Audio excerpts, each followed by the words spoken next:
السلام علیکم جناب، امید ہے خیریت سے ہوں گے، رمضان اچھی گزر رہی ہوگی جناب۔ میں نے سحری سے پہلے خواب دیکھا ہے، خواب اس طرح دیکھا ہے کہ میری ویڈنگ سرمنی جو ہے نا وہ چل رہی ہے، اور میں یہ سوچ رہا ہوں کہ لوگ ایسے ہیں جس طرح شعر ہوتے ہیں، ویڈنگ سرمنی میں شعر شعر کی دیکھ طرح رہے ہو؟ لوگ ہیں، اور ایک طرف کراؤن جس کو ہم تاج بولتے ہیں وہ بن رہا ہے، دوسری طرف میری ویڈنگ سرمنی چل رہی ہے اور میں دلہن کے انتظار میں ہوں، اللہ اکبر، اور بس کون یہی نہیں ہے خواب دلہن کا تھا۔ انتظار؟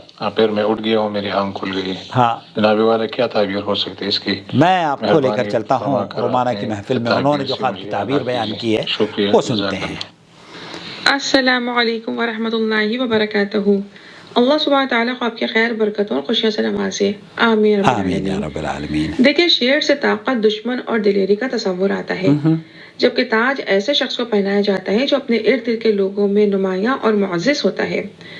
ممکن ہے سائل کو اپنے مضبوط مخالفین کی طرف سے، مخالفین کے نہ چاہتے ہوئے بھی، کسی معاملے میں غیر متوقع حمایت کے حاصل ہو جانے کی خوشخبری ہو، جو انشاءاللہ ان کے لیے ترقی، کامیابی اور آگے فائدے کا سبب ثابت ہو، باذن یعنی اللہ۔ روزگار، مال اور کاروبار میں بہتری کی خوشخبری ہے۔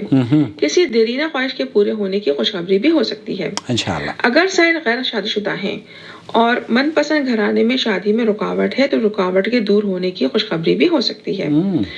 اگر یہ شادی شدہ ہیں اور صاحب اولاد بھی ہیں تو اپنی اولادوں پر محنت کرنے، ان پہ دینی تعلیم کے معاملے میں توجہ دینے کی صورت میں بچوں میں قرآن کی طرف رجحان کے آگے بڑھنے اور دینی اور دنیاوی معاملات میں آگے ترقیاں حاصل کرنے کی خوشخبری بھی ہو سکتی ہے، یعنی ان کے لیے عزت اور مقام کے بلند پانے کی علامت ہے۔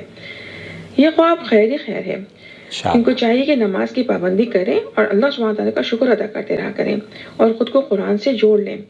رزق حلال کے حصول اور آگے کے مواقع ملنے کی خوشخبریاں ہیں۔ اللہ سبحانہ تعالیٰ خواب کی خیر، برکت اور خوشیوں سے ان کو جلد نوازے، آمین آمین رب العالمین۔ آپ کو بھی رومانہ، تھینک یو سو مچ، جزاک اللہ خیر۔ بہت شکریہ۔ اگر آپ نے ابھی تک ہمارا چینل سبسکرائب نہیں کیا تو کر لیں۔ شهر رمضان الذي أنزل فيه القرآن هدى للناس وبينات من الهدى والفرقان